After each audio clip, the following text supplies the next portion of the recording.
Telugu Desam party విధి విధానాలు నచ్చి అలాగే రాజమహేంద్రవరం సిటీ నియోజకవర్గ బీజేపీ, టీడీపీ, జనసేన పార్టీల ఉమ్మడి ఎమ్మెల్యే అభ్యర్థి ఆదిరెడ్డి శ్రీనివాస్ తమ భవానీ చారిటబుల్ ట్రస్ట్ తరపున నిర్వహిస్తున్న సేవా కార్యక్రమాలకు ఆకర్షితులై పలువురు తెలుగుదేశం పార్టీలో చేరారు. స్థానిక 30వ డివిజన్లో శెట్టిబలజ సామాజిక వర్గానికి చెందిన అనసూరి ప్రసాద్, అనసూయ శ్రీనులు, డివిజన్ ప్రెసిడెంట్ ఎరకకొండ, ఎన్టీఆర్ బాలకృష్ణ అభిమానుల సంఘం ప్రెసిడెంట్ గొర్రెల రమణ ఆధ్వర్యంలో ఆదిరెడ్డి శ్రీనివాస్, టీడీపీ నగర అధ్యక్షులు రెడ్డి మణేశ్వరరావు సమక్షంలో తెలుగుదేశం పార్టీలో చేరారు. వారికి తెలుగుదేశం పార్టీ నాయకులు కండువాలు వేసి పార్టీలోకి ఆహ్వానించారు.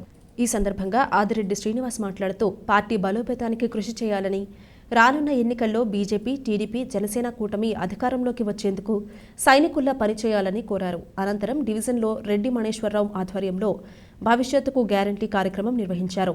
ఈ కార్యక్రమంలో స్థానిక టీడీపీ నాయకులు క్రిస్టఫర్, ఎండ్రపాటి వీర్రాజు, ఎస్సీసీఎల్ నగర అధ్యక్షులు చాపల చినరాజు తదితరులు పాల్గొన్నారు.